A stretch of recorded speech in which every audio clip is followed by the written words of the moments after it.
না তোমার বল খেয়াল করো, এই বেসিক সেন্সগুলো না থাকলে তো হবে না। হ্যাঁ, খালি হাসো, পরে দেখো তোমার বল যায় এদিক থেকে, তুমি পা না এদিকে হবে, তুমি এইদিকে বল খেলতে হচ্ছে এদিকে আসছো, তো তুমি এদিকে জিসার খালি বলো, এটি জিসার বলতে 6 মাস বলো।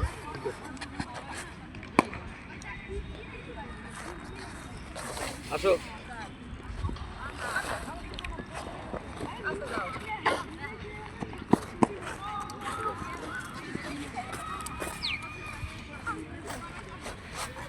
কাজল কোথায় বল পাইছো?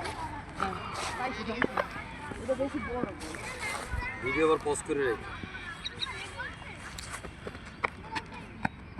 গুড।